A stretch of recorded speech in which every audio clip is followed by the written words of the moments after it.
Au printemps 1916, les officiers de la marine impériale allemande, chargés de mettre en œuvre les pièces d'artillerie de gros calibre sur le front ouest, proposent à l'état-major la fabrication d'un canon d'une portée de 100 km. Jusqu'alors, les plus gros calibres tiraient au maximum à 40 km, ce qui ne permettait pas de bombarder Paris.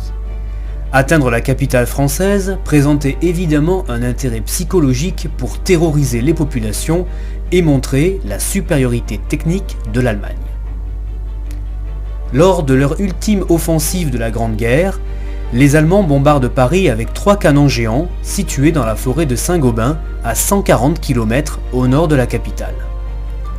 L'un de ces canons tire un obus à l'aveuglette le 29 mars 1918. Il atteint l'église Saint-Gervais dans le 4e arrondissement de Paris. L'abbé Gauthier, curé de la paroisse depuis 1907, célèbre les vêpres du Vendredi Saint au moment du drame. L'obus perfore la toiture et touche un des piliers qui soutient la voûte, occasionnant 91 morts, dont 52 femmes, et 68 blessés parmi les fidèles.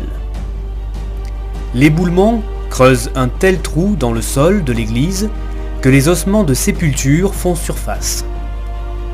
Tandis que les ambulanciers se précipitent pour conduire les blessés dans les différents hôpitaux de Paris, l'abbé Gauthier, qui a survécu au bombardement, s'empresse de donner l'absolution. Un communiqué officiel déclara, je cite, « C'est le bombardement le plus meurtrier de la guerre ». Fin de citation. Le président de la République française, Raymond Poincaré, se rendit sur les lieux avant de visiter les blessés.